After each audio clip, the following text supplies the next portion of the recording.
நண்பர்கள் அனைவருக்கும் வணக்கம். இன்னைக்கு நம்ம அந்த வீடியோல PM கிசான் பயனாளர்களுக்கு ஒரு சூப்பரான ஜாக்பாட் தகவல் ஒன்று வெளியாகி இருக்கு. சோ அது என்ன தகவல் அப்படின்றத இப்ப நம்ம பார்த்திடலாம். நாடாளுமன்ற பட்ஜெட் கூட்டத்தொடர் குடியரசுத் தலைவர் திரௌபதி முர்மு உரையுடன் வருகிற 31ஆம் தேதி தொடங்குகிறது. இதைத் தொடர்ந்து பிப்ரவரி 1ஆம் தேதி 2025-26ஆம் ஆண்டுக்கான மத்திய பட்ஜெட்டை நிதியமைச்சர் நிர்மலா சீதாராமன் அவர்கள் தாக்கல் செய்ய இருக்கிறார்.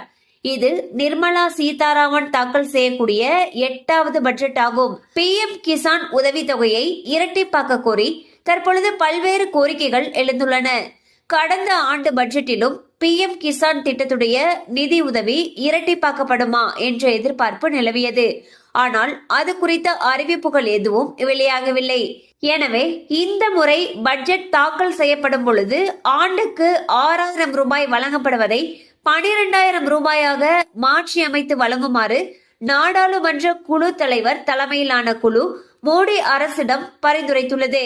இதனால் இந்த முறை பட்ஜெட் அறிவிப்பில் PM கிசான் தொகை இரட்டிப்பாக்க வேண்டும் என்பதே அனைத்து விவசாயிகளுடைய எதிர்பார்ப்பாக உள்ளது. சோ பாத்தீங்கன்னா இந்த ஆண்டு அதாவது 2025-26ஆம் நிதியாண்டுக்கான மத்திய பட்ஜெட் கூட்டத்தொடரானது வரக்கூடிய 31ஆம் தேதி குடியரசுத் தலைவர் அவர்கள் தலைமையில தொடங்குறதுக்கு இருக்கு.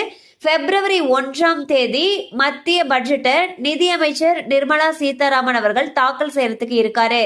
இந்த பட்ஜெட் குறித்த எதிர்பார்ப்பு பொதுமக்களிடையே அதிக அளவுல இருக்கு.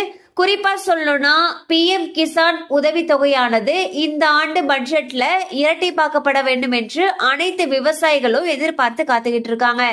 கண்டிப்பா அந்த அப்டேட் உங்களுக்கு பயனுள்ளதா இருந்திருக்கும் நம்புறோம். மேலும் இது சம்பந்தமான அப்டேட்ஸ் உங்களுக்கு உடனே ரீச் ஆகணும்னு நினைச்சீங்கன்னா நம்ம சேனலோட தொடர்ந்து இணைந்திருங்க.